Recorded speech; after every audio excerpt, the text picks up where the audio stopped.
부인의 조모 씨가 공립고등학교 영어 강사로 취업을 했는데 그 과정이 참 석연치 않다라는 의혹이 제기됐습니다. 외압 아니냐 이런 얘기까지 나왔는데요.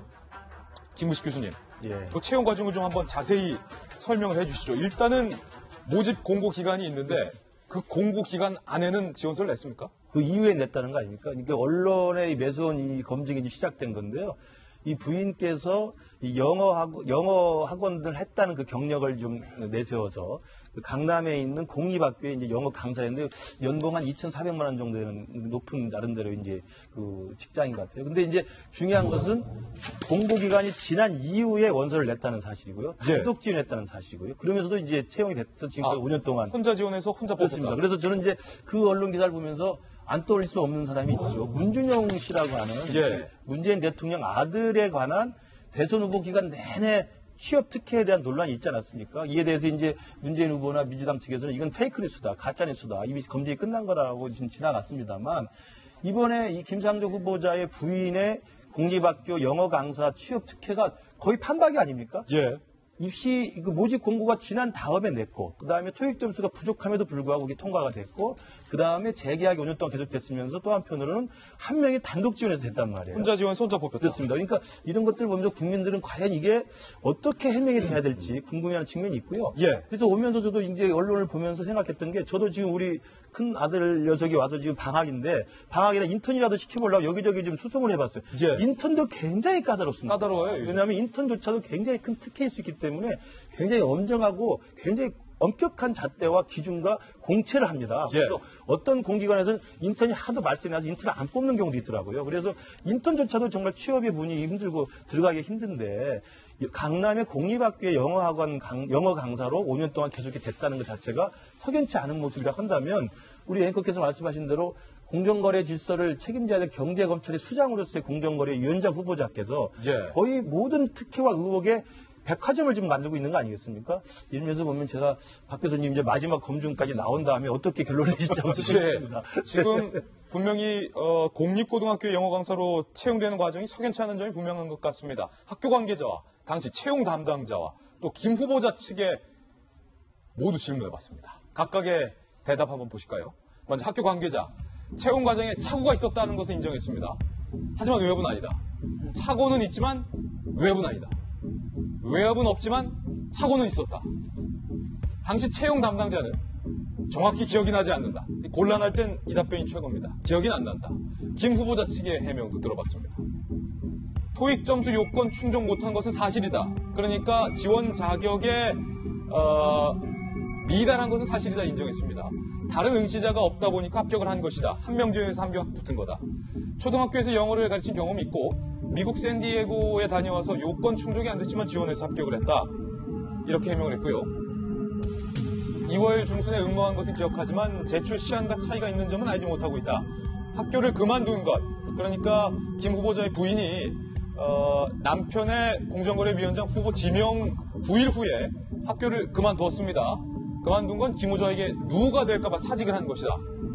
김변 의원님, 만약에 떳떳하다면 누가 될 것이 없어서 사직할 필요는 없을 텐데 이제 의혹이 제기됐다는 거죠. 그러니까 그게 이 자리가 그렇게 좋은 자리는 아닙니다. 그러니까 연봉이 한 2,400만 원 정도이기 때문에 처우가 좋은 자리가 아니고요. 얼마든지 본인이 이제 일을 하고자 하는 의지가 있으면은 김상조 후보자가 내정된 것과 관계없이 일을 하면 되는 거거든요.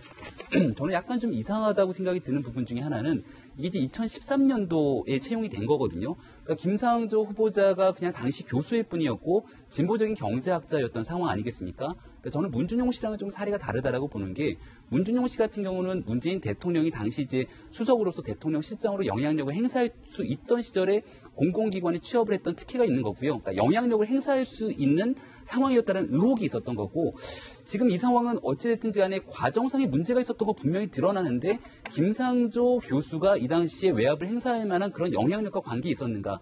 이 당시에 교육감이 아마 문용림 교육감으로 진보 교육감이 아니라 보수 교육감이었던 상황이라 그 관계에 대해서는 조금 더 살펴볼 필요가 분명히 존재한다는 거고요. 그럼에도 불구하고 현재로서는 단독 응모에서 합격했다는 점 그리고 서류에 대한 공고기간이 한 2주 정도가 있었는데 그 2주 정도 기간이 지나고 난 뒤에도 나름대로 응시하고 합격했다는 것들은 사실 이 모든 것들이 좀 석연치 않은 부분들이 있기 때문에 차분하게 좀 지켜볼 필요가 있겠습니다.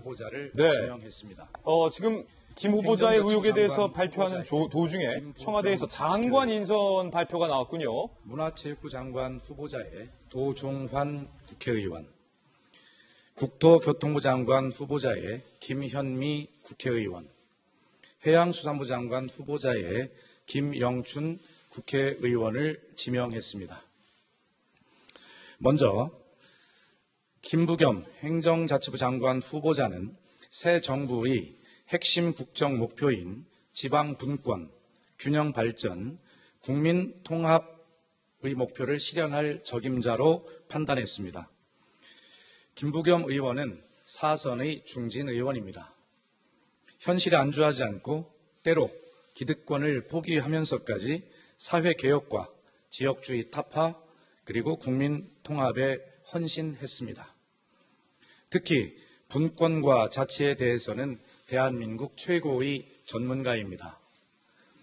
중앙정부와 지방정부 간의 관계를 새롭게 정립하고 지방분권 강화를 통해 전국이 골고루 발전할 수 있는 혁신적 국가행정체계를 만들 수 있을 것이라고 기대합니다.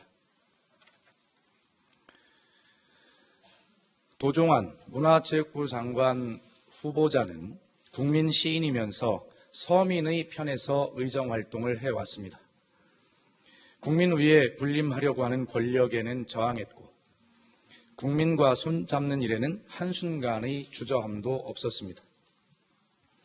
도종환 의원은 문화적 통찰력과 국회 교육문화체육관광위원회에서 의정 경험이 또 다른 부처보다 시급한 숙제가 많은 문화체육관광부 장관직에 적합하다는 판단입니다.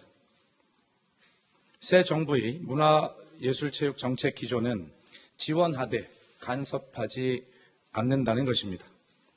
창의적이고 역동적인 문화예술, 체육 공동체와 관광 한국의 새 틀을 만들어 나갈 것이라 기대합니다. 김현미 국토교통부 장관 후보자는 삼선 의원으로 의회 활동은 물론 국정 운영 경험까지 겸비하고 있습니다. 지난해 여성 의원 최초로 국회 예산결산특별위원회 위원장직까지 맡았습니다. 2017년도 예산안이 원만하게 통과되는데 발군의 전문성과 정치력을 보였습니다. 최초의 여성 국토교통부 장관으로서 서민과 신혼부부, 청년들이 주거 문제를 해소하고 도시재생 뉴딜 사업 성공, 그리고 이를 통한 일자리 창출 등 국토교통부 주요 과제들을 차질 없이 추진할 것입니다. 마지막으로 해양수산부 장관 후보자 김영춘 의원은 국회 농림해양수산위원장을 맡고 있는 5선의 중진 의원입니다.